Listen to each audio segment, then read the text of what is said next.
नमस्कार। Economics Awadh classes YouTube channel पे आपका स्वागत है।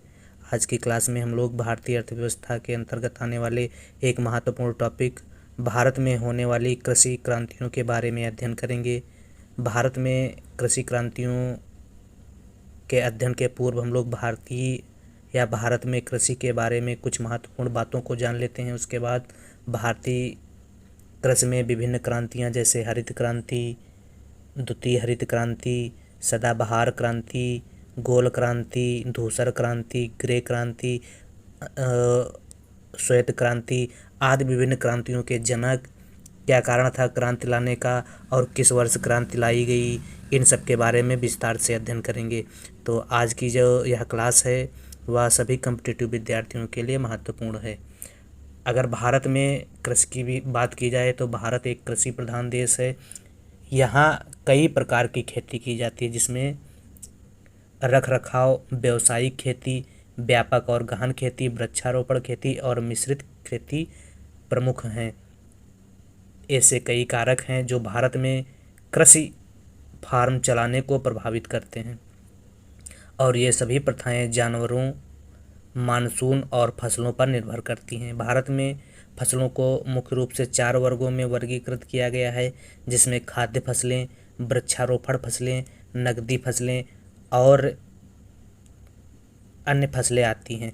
मिट्टी की बर्बादी, उच्च कृषि लागत या उच्च कृषि इनपुट, ताजे भूजल की कमी, वैश्वीकरण और उदारीकरण, जलवायु परिवर्तन, किसान आत्महत्या और खाद्य सुरक्षा, ये सभी भारतीय कृषि के लिए बड़ी चुनौतियां हैं जो कृषि के उत्पादन को दबा देती हैं।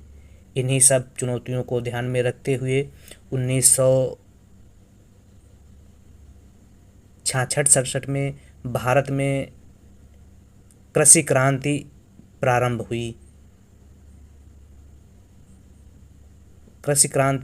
हुई। आज के इस वीडियो में भारत में होने वाली विभिन्न कृषि क्रांतियों के बारे में विस्तार से अध्ययन करेंगे। यह वीडियो यूपी SSSC पेट के एग्ज़ाम के साथ साथ यूपी पुलिस, दिल्ली पुलिस एवं दरोगा तथा TGT, PGT, RPSC first grade and second grade exam के विद्यार्थियों के लिए उपयोगी है। भारत में जो कृषि क्रांति लाई गई थी उनका क्या तात्पर्य था? कृषि क्रांति से तात्पर्य कृषि के उन महत्वपूर्ण परिवर्तनों से है जब आविष्कार, खोज या नई प्रौद्योगिकियां लागू की जाती हैं। इन क्रांतियों से उत्पादन के तरीके बदल जाते हैं तथा उत्पादन की दरें बढ़ती हैं।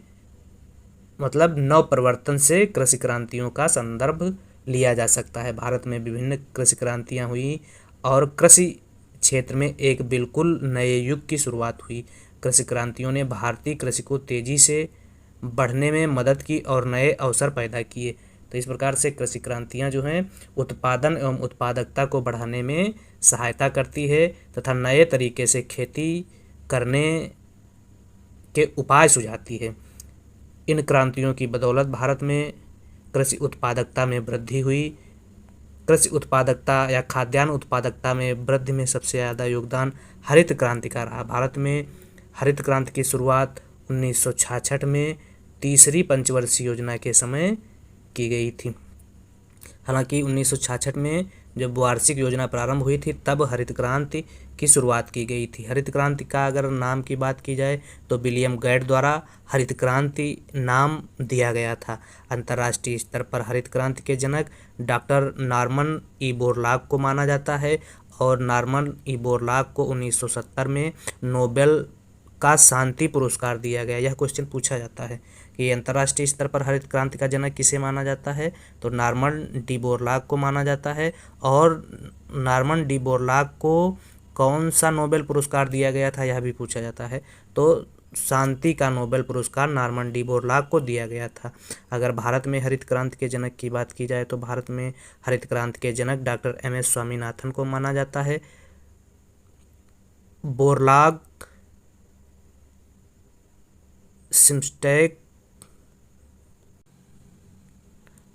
सीमेंट संस्था से संबंधित थे जो गेहूं तथा मक्का के मक्का के उन्नत शोध से संबंधित है और मैक्सिको का सेंटर है।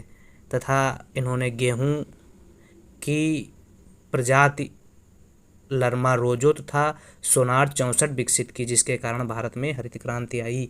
धान की प्रजातियों को विकसित करने में international rice institute IRRI Manila था, उससे संबद्ध गुरुदेव सुख का नाम आता है। इन्होंने धान की IR 36, IR 64, IR 72 किस्में विकसित की थी।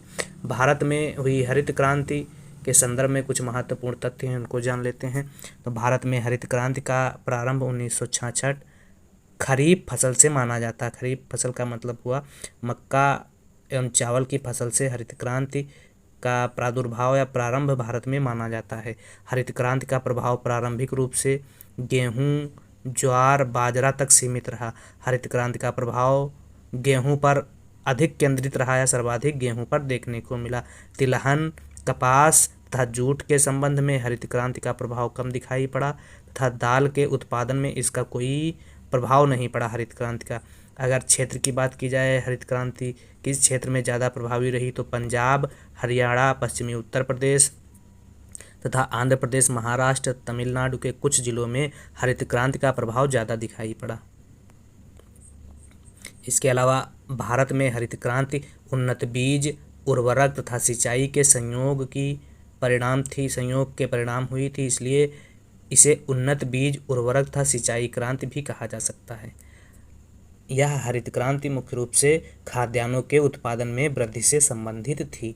और हरित क्रांति के अगर जनक की बात की जाए भारत में, तो भारत में डॉक्टर स्वामीनाथन को हरित क्रांति का जनक माना जाता है।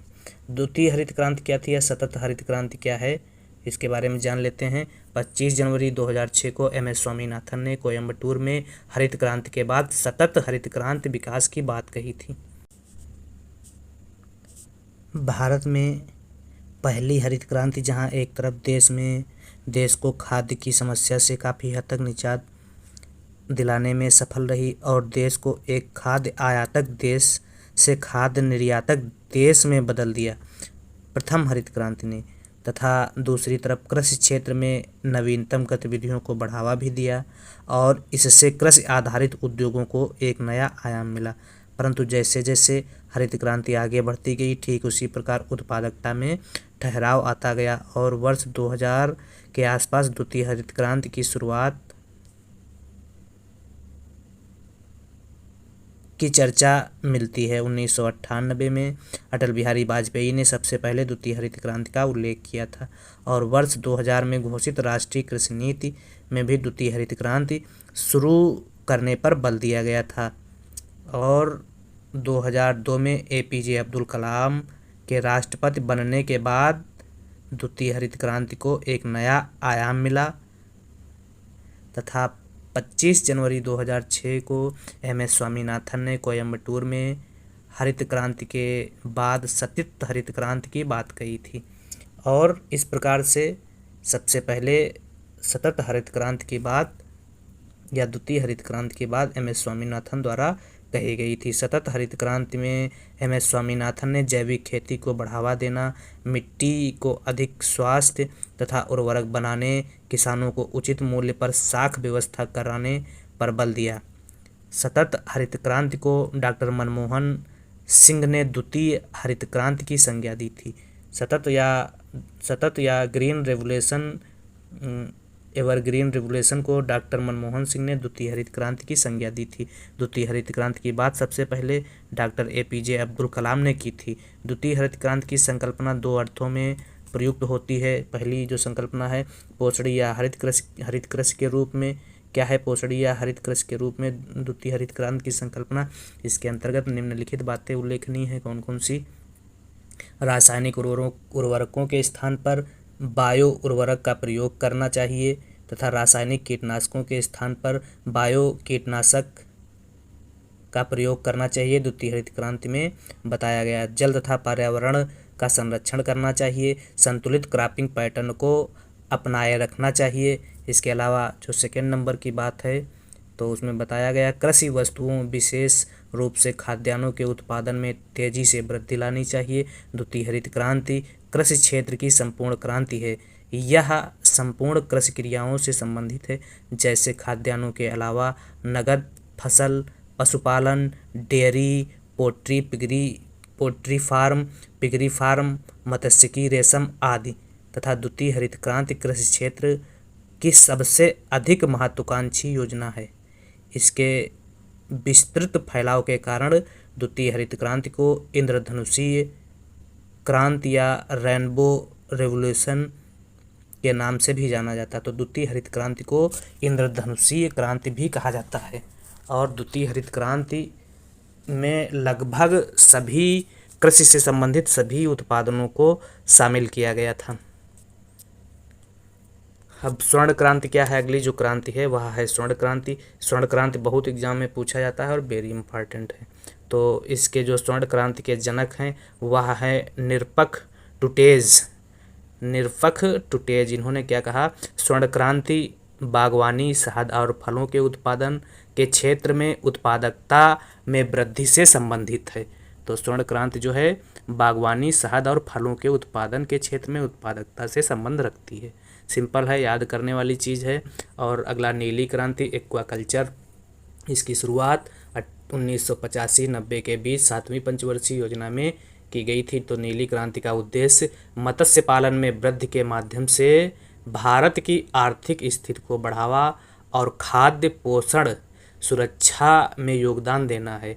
तो नीली क्रांति का उद्देश्य क्या है? मत्स्य पालन में वृद्धि के माध्यम से भारत में आर्थिक स्थिति को बढ़ावा देना और खाद्य सुरक्षा पोषण में योगदान देना। अर्थात कह सकते हैं कि मछली पालन को बढ़ावा देना नीली क्रांति का मुख्य उद्देश्य है। और नीली क्रांति के जनक की अगर बात की जाए तो डॉक्टर हीरालाल चौधरी और डॉक्टर अरुण कृष्णन नीली क्रांति के जनक हैं।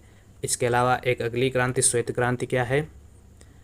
श्वेत क्रांति, तो श्वेत क्रांति का संबंध दुग्ध उत्पादन से है। ऑपरेशन फ्लड या दुग्ध क्रांति इसको कह सकते हैं। और इसका संबंध दुग्ध क्रांति की शुरुआत भारत में दूध की कमी को दूर करने के लिए की गई थी।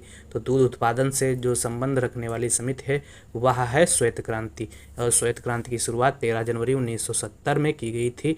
और इसको शुरुआत करने का श्रेय जो है डॉक्टर वर्गीज कुरियन को जाता है। श्वेत क्रांति के जनक डॉक्टर वर्गीज कुरियन हैं। इसी प्रकार से भूरी क्रांति है। तो भूरी क्रांति कॉफ़ी, कोको और अन्य गैर पारंपरिक फसलों के उत्पादन के संबंध में है। तथा भूरी क्रांति के जनक जो हैं डॉक्टर हीरालाल चौधरी को माना जाता है। इसी प्रकार से अगली जो क्रांति है वह है धूसर क्रांति। धूसर क्रांति या ग्रे क्रांति, तो इसका संबंध उर्वरक उत्पादन से संबंधित है। और धूसर क्रांति के जनक जो हैं दुर्गेश पटेल जी हैं। रजत क्रांति क्या है या सिल्वर क्रांति क्या है? तो अंडा उत्पादन से संबंधित क्रांति को सिल्वर क्रांति कहा गया। सिल्वर क्रांति की जनक इंदिरा गांधी जी को माना जाता है। इसी प्रकार से पीली क्रांति, तो पीली क्रांति तिलहन उत्पादन से संबंध रखती है। पीली क्रांति का संबंध जो है तिलहन उत्पादन से संबंधित है। और पीली क्रांति के जनक जो हैं स्वयं पित्रोदा को माना जाता है। कृष्ण क्रांति क्या है?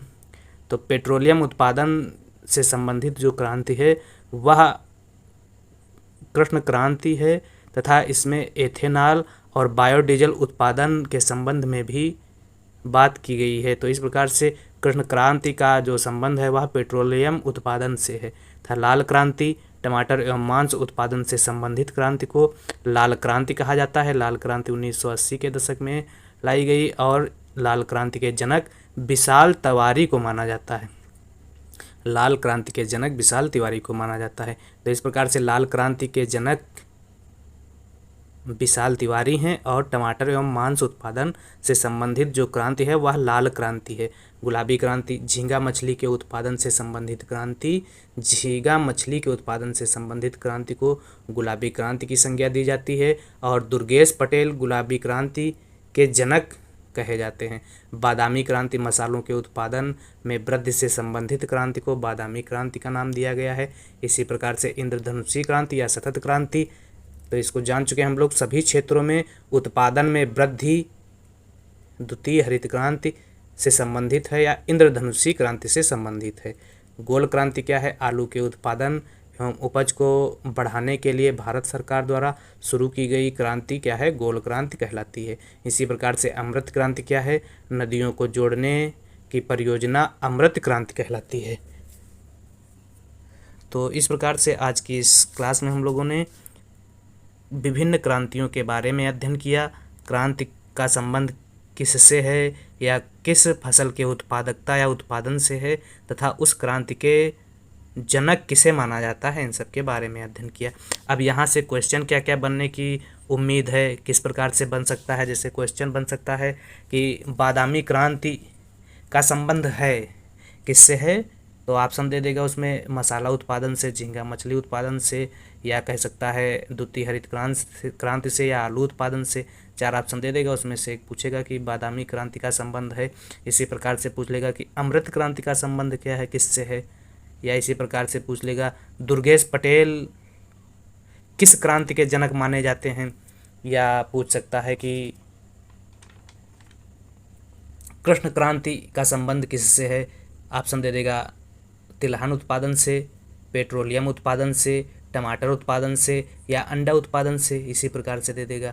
और इसी प्रकार से पूछ सकता है भूरी क्रांति का संबंध किससे है, या भूरी क्रांति के जनक किसे कहा जाता है। पूछ सकता है ऑपरेशन फ्लड का संबंध किस योजना से है, तो ऑपरेशन फ्लड का संबंध श्वेत क्रांति से है। ये भी पूछ सकता है ऑपरेशन फ्लड किस वर्ष चालू की गई थी, तो 1970 में चालू की गई थी। और ऑपरेशन फ्लड के जनक पूछ सकता है, तो डॉक्टर वर्गीज कुरियन को ऑपरेशन फ्लड का जनक माना जाता है। पूछ सकता है एक्वाकल्चर का संबंध है किस क्रांति से है। ऑप्शन 4 तो दे देगा, नीली क्रांति, श्वेत क्रांति, भूरी क्रांति, या धूसर क्रांति।